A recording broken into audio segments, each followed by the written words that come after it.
Welcome back to Season 2 of the Discount Property Investor Podcast. Our mission is to share with you what we have learned from our experience and the experience of others to help you make more money investing like a pro. We want to teach you how to create wealth by investing in real estate the Discount Property Investor way. Make sure you never miss an episode and download the Discount Property Investor app in Google Play or iTunes today. To jumpstart your real estate investing career, visit freewholesalecourse.com, the most complete free course on wholesaling real estate ever. Thanks for tuning in. And we're marching. Hey, Mike. Hey, Dave. How we doing? I'm great, man. I'm great. I'm feeling good. I love recording these podcasts again. I love what we're doing with our business, dividing and conquering. We've got another rental property to talk about today. So, again, I'm excited. I'm super excited, Mike. Yeah, definitely. Great day. Had my coffee this morning. Yeah, I'm all wired up, man. I had a coffee with a couple extra shots of espresso. Okay. So, whew. Yeah, you're taking it to the next level there. Feeling good today. That's right. Well, welcome back, guys. Thanks for tuning in. Thanks for joining us this morning. We have another rental case study that we're going to be talking about today. Mm-hmm. This one is 1632 Langholm. This is a property here in North County, St. Louis, Missouri, that we bought. And this one you actually went out and you were the one who bought it, weren't you? I was. Yeah, awesome. Yeah, it was actually one of our field guys that we paid out on. Mm-hmm. So he teed it up. It was a for sale by owner on Craigslist. He teed it up for me. I went out and closed it, and then we decided we were going to wholesale it originally, and then we decided, hey, this is a decent property. Let's hold it as a rental. Let's put some money into it and get it fixed up, get a tenant in there, and hold it. So we ended up just paying him out a small commission or finder's fee, because he's not an agent, to locate this property for us. So 1632 Langholm is the property. We're going to change our format up just a little bit. We're going to do estimated project repairs and budget.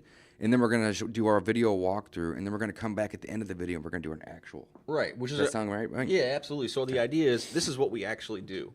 So before a project, we look at all the numbers, we look at the ARV, and we actually put the budget together. So we have all this before we actually do the project. That's right. So you get to see the whole process. So we're going to give you the estimated, what we estimated the project to cost, and what we purchased it for, what we expected the ARV. Then we're going to walk through the property, show you the kind of the final result. And then we're going to go back and look at our actual numbers. Mm-hmm. So, again, let's jump into the estimated project. Yeah, okay. So we paid what for this property, Mike? What was the purchase price? Well, again, $68. You did the negotiation, right? So I did. It's been a while. Let's look at it. It was $79,000. 79. Okay, that's right. And then we paid out our field guy, so we were all into it for about $82,000. Yep. So that was gave him a couple thousand for locating it for us. So a purchase price $82,000, and that's a pretty high number for us. It is a 4-bedroom, 2-bath, and that's why. That's why. It is a big. It'll rent for more. It's going to bring in more income. Therefore, it should appraise for more. Therefore, all the numbers can be a little higher. So It's a big house, 4-bedroom, 2-bath, 2-car attached garage. Although the garage is attached, you just have to walk outside, which kind of a bummer on it. You do, but it's still, Yeah, there's a nice little patio in the back, and again, if you put one of those, $200, $400 pergolas from Lowe's, Home Depot, right. I mean, it'll be covered the whole time. It'll be covered. That's true. Yeah, that's so true. it's that's up to the tenant. We didn't do that for them. Right. Again, but it is a big space. That's the main point. It's huge, 4-bedroom, 2-bath with a big unfinished basement for storage. And it's a nice property, as you'll see here in just a minute when we do our walkthrough. So, right. But our property was $79,000, paid a couple thousand out. So we're in it for about $82,000 just at purchase. And then we estimated how much for repairs, Mike. We put $12,000 on the budget for this one. Okay, $12,000 was the rehab to rental grade. And again, the reason is this was in really good shape. I mean, when you bought it, it wasn't. I mean, there's no major repairs needed. Mainly just paint and flooring is kind of what it is. Right. But what we really like to try to do as much as we can to spruce it up to get a good appraisal number out of it. Mm-hmm. So we usually kind of go in with new appliances, or we'll update the bathrooms, or paint the cabinets, just make it look nice till we can get a good appraisal number. Mm-hmm. Yeah, so that's kind of what we'd expected. So we expected to be all into it for that 82 plus 12. So we expected to be all into it around $94,000. Mm-hmm. And like Dave said, because this was a bigger house, we expected the ARV to be a bit higher because, again, this is up in the same area as our previous 2 episodes. But bigger, we talked about. bigger house than the previous 2 episodes. Much nicer. And it's in a little bit nicer subdivision as well, or a pocket of the subdivision with some nicer Yeah, it's got houses. a little bit bigger lot sizes too. Bigger lots, bigger houses. Off main roads. Yep. Yeah, so we expected the ARV, the after repair value, to come in around $120,000. That was our expectation on this one. And again, we thought that after the refi, we'd leave about $5,000 in this project. So, I mean, that was the plan from day one, is to leave a little bit of money in this one. So that was our plan. Let's take a look at how we did on the rehab. Yeah, let's take a look at our walkthrough, and then we'll come back afterwards and we'll go through the actual numbers, guys. So check us out. Thanks for watching. We are at 1632 Langholm. This is a property that we picked up for, I believe, about $57,000 or $58,000. And our rehab budget on this particular property was $15,000. I've actually not been in the house since I bought it, so I'm looking at this stuff for the first time just with you guys here. So I'm gonna have Mike, who's holding the camera, actually kind of help me a little bit with some of this stuff. But we came in and we painted the entire house and put in these new floors.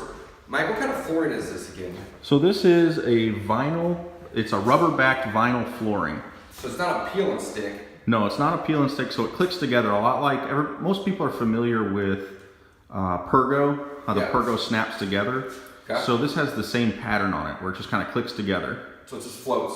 Exactly, floating floor. Well, it looks really nice. When we bought the house, there was a divide right here. There wasn't a wall. That had already been taken out. As you can see, at one point there was. But there was a divide, and there was carpet over here on this part of the house. And on this part of the house, there was Pergo, I believe. Or a different type of flooring. Yeah, it was so real. We just said, screw it, we're going to make it a clean slate. So we put in this flooring that we threw out. The bedrooms have wood floors, which we'll get to in a minute, but those are actually original wood flooring. So the paint, the flooring, and the baseboards new. Baseboards looks look like good. there's some new ones here. Yeah, so those look good, but the fact that everything's all fresh and clean looks awesome. Here is our kitchen. We got new appliances, as you can see here. Stainless steel appliances, however, we did not touch the cabinets or the countertops in this particular scenario because it's in good condition. We didn't want to waste money. This is a rental property again, guys. You know, the idea with these rentals is to get them rent ready and in good condition for the least amount of money. The more money you spend, the longer it's going to take you to get it back. So we just decided, hey, we're going to leave these countertops in these cabinets until they don't work anymore, until they're busted or broken. So we kept them. We painted the doors, we painted the trim. That all looks good. We'll go downstairs last. Here's the bathroom. The bathroom is got new flooring, new toilet, and new vanity. Also a new light fixture, but we didn't touch the tub. The tub was in really good condition, so we just kept it. But you guys did replace the toilet, the vanity, the mirror, the light fixture, and the flooring. And it looks really nice. Looks like a really nice bathroom. This will be our master bathroom, or bedroom here. So as you can see, these floors are a little different. So the flooring in the bedrooms was already wood, so there's really no reason to put the other flooring down. We just had them refinished. But they look really, really nice. I can't really squeeze in here. Actually, I could get in the shower. But this is our master bathroom. As you can see, it's a smaller bathroom, but you guys did the same thing in here with the flooring, the toilet, and the vanity. And then it looks like you guys put in a new light fixture too. The mirror's original, but that's a mirror. Keep it. So that looks really good. A couple more bedrooms. As you can see, they put in new ceiling fans in all the bedrooms. This is a 4-bedroom house. This whole side of the house all consists of bedrooms. So flooring, paint, baseboards. These baseboards are original, you're right. And then new fan, closets in the corner. So the fact that this is a 4-bedroom, 2-bath is really going to help us out in getting higher rents. This is our 4th bedroom here. So bedrooms are all pretty much the same. We got ceiling fan, we finished the floors, we painted the walls. What color is it? Agreeable gray? Agreeable gray. Agreeable gray. In this house, we didn't have to worry about the windows because they already were pretty decent. So these are vinyl windows. Probably need to get a couple sets of blinds because these are a little damaged, but blinds are like $3 a piece. So we'll just go grab a couple sets of blinds right when we're getting ready to get it rented out. and we will go from there. I think we're already marketing this property to be rented. I think we actually just got a tenant leased up. Did we? Or they're gonna sign for about $1,400. Okay, cool. So let's go downstairs real quick.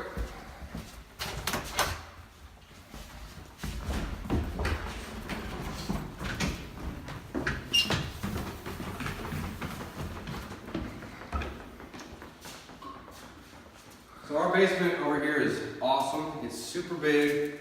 I don't know if you can see me all right, but it's super big. We didn't do anything down here.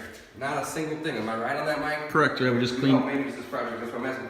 But it's a big basement, it's wide open. The floors are already painted gray. The walls are white. If they were dirty, we probably would have just repainted them the exact same color they are now. But they're not, and it's open and clean, and there wasn't any clutter down here.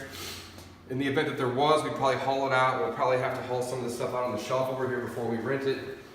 But it's in good condition. So as you can see here in the middle, we have our water heater and we have our HVAC.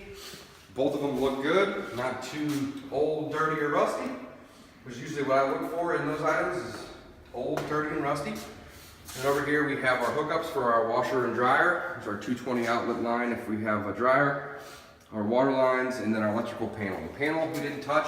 It had already had updated breakers. It doesn't have fuses and whatnot. So that's pretty much it over here, guys. I'll take a picture of the... All right, guys, so you just saw the walkthrough of 1632 Langholm. That is a rental project that me and Mike were working on here. And you'll notice that in the video, I hadn't had my numbers right because I hadn't been to the property in several months. Yep. So I thought I bought that property for way less than I did, but it doesn't matter. No big deal. It's because you didn't run comps on it. Again, we were just out there looking at the property. We were just out in the field that day. Yeah, right. It's kind of funny. And yeah, I mean, it's amazing what you think you bought it for and what we actually did. But again, we knew it was a good deal when we bought it. Right. So again, so here's the actual numbers is what we wanted to talk about after the video then too. So absolutely. We talked about so what was our estimated project. Then we were going to show you what it is. Now we want to talk to you about how we actually did on it. So Dave, you want to jump into those? Yeah. So what was the purchase again, Mike? Back up on purchase was $79,000. $79,000, right? And then we paid a couple thousand, so it ended up being about 82, give or take. And then so we had estimated 12 to 15, as you noticed in my video. I said 15. We actually spent about 18,000 on this rehab. So we went over a little bit. But not a ton. Yeah, and part of that is the appliances. So, I mean, we did brand new stainless appliances, and then we updated the bathrooms. Like some of the stuff we probably could have cut, but we really did. I think we did a nice job. But it helped our appraisal, which we're getting to next year. So we spent 18. We had estimated 12 to 15. So we were over just a little bit. Our actual all-in cost put us at about $100,000. Because we had paid, mid 85s, call it 80, 82, 83. Yep. We put 18 in it, so we were actually all into this project for about $100,000 and some change, a little over $100,000. We had an appraiser come out. It gave us a great appraisal. It appraised for $130,000. Is that right, Mike? Right, and we had estimated again around 19 or 120 at the beginning. So we've been doing really good on our appraisals the last couple of case studies here. So our appraisal came back at $130,000, and the amount that we left in the loan was $104. So we actually walked away from this project with $4,000. Is that right? Well, Mike? we could. Yeah. So again, this one is I think it's still. Still pending? Right, still pending. And our goal isn't to walk away with money. Our goal is to break even, basically. Take all of our money out. And if we have to leave a little bit in the project, we will. But this case study is a great example of how, if you can get an 80% loan that is higher than what you have in the property, then you don't necessarily need to take that money out. So what we'll probably do is say, hey, we don't need the 104. We need 100,707. That's what we need a loan for, which is our exact all-in cost. Which may change a little withholding costs in the meantime. But as of today, that's where we're at on this property. And that's what we're going to get a loan for. So we'll get all of our money back for the purchase, for the paying out of the field buyer, for the rehab, and the holding. And basically be in this property for, nothing, $0 out of pocket, 100% of our money back. A lot of sweat equity, though. A lot of sweat equity, absolutely. That's a great point, though. We spent a lot of time and energy over there working on this project. And then a thing I would like to stress or really emphasize is the reason we're able to do this, guys, is because we're discount property investors, and that's what we want you guys to be. That's such a good well. point, guys. You can't do this paying retail. Right. It doesn't work that way. So Dave went out and he negotiated a hell of a deal on this property. Again, this property appraised for $130,000. So he picked it up for around 80. I mean, was our purchase, right? And I remember this one. Now that we start talking about these numbers, the owner of the property owed 87 on it. So he actually brought like $5,000 or $6,000 to closing. Wow. Yeah, he brought some money to closing. He owned it as a rental. So he obviously, in the long term, made money on this project too. Sure, good. But he had to come to closing with money because my offer to him was lower than what he owed. And I just told him, I said, I'd love to pay you what you owe, but as an investor, it's going to put me, it's going to be too risky to try to get my money back after I rehab it and refinance it. And here's where I need to be. And it was spot on. And it was spot on. And he said, you know what? He said, I'm okay with that. I'm tired of dealing with it. I don't want to have to fix it up like you're going to do and re-rent it. I want to retire. He had some health issues. So he just said, cool, let's do it. So he came to closing with some money. And I think another thing to really point out is the numbers on our rehab projects. I mean, we'd estimated 12, I think, and we said we ended up putting, 18 into it. We are pretty good at being frugal. So that's one of the skill sets that Bill, or one of our other partners, has kind of helped me learn. Right. Is to really. I probably would have spent 30 on the property if it was me. I don't have that trait, but that's why I'm not in that role, guys. That's why I don't do that job. No, I've seen Mike's better at it than me. I've seen some of Dave's projects. They look good. Divide and conquer, though. Right. Absolutely. But that's a great point, though. We are frugal. We try to be frugal. And that really helps us because, again, if this homeowner had tried to rehab the property to get that amount, I mean, I'm guessing it's probably going to be 150% of our budget. I mean, he probably would have spent closer to $30,000 to get to the same to do the same rehab that we did. Right. So again, I really think that's another thing to point out, and we can delve into some of those ways to save money in upcoming videos as well. Yeah, that's a great point. So, but yeah, guys, this is a good one. So we bought it, we refinanced it. I'm sorry, we bought it, we rehabbed it, we rented it, and then we refinanced it. We got all of our money back. That'll be coming back. Yeah, we'll get them. We have a tenant in place who's paying the mortgage, and cash flows roughly $350 after we pay our management company, and that's kind of the goal we shoot for, is between $300 and $400 after all expenses paid, which essentially is your net slash cash flow, which is that's what's left over after all the bills are paid. Taxes, insurance, management, maintenance, vacancy, all that good stuff. So it's funny because these projects take, and again we're very frugal, but we're also very efficient. So we come in and we do these projects in 6 weeks or less is really our time frame. Yeah. Again, I think an average person is going to take a little bit longer than that, especially if it's a one-man crew. But the other thing, I lost my train of thought. The point of that is that the longer it takes you to do the project, the more expensive it's going to be as well. More holding costs. With the holding costs. So it's another way that we keep the costs down. It's extremely important. Yeah, do it fast, And you got to think, if it's your money and it's not borrowed money, you have opportunity cost on that money, because you could be using it for other projects or lending it out or investing it elsewhere. So good. But I love these rentals. This is what again, it really excites me to be building this passive income. Again, in $350 a month, we're not getting rich on it.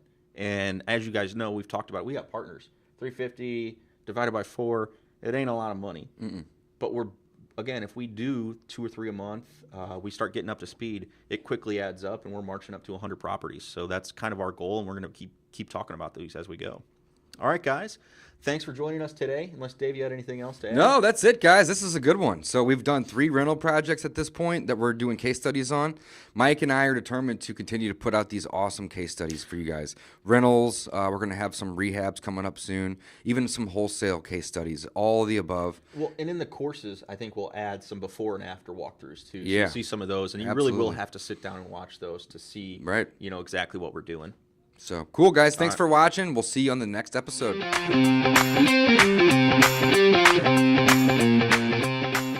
Thanks for listening to the Discount Property Investor Podcast. If you enjoyed this episode, please like, share, and subscribe to help us reach a wider audience. To jumpstart your real estate investing career, please visit freewholesalecourse.com. the most complete free course on wholesaling real estate ever. We would also appreciate it if you left us a review on iTunes or Stitcher. Thank you in advance for your support, and remember, you make your money when you buy, and you get paid when you sell. Now let's go build some wealth.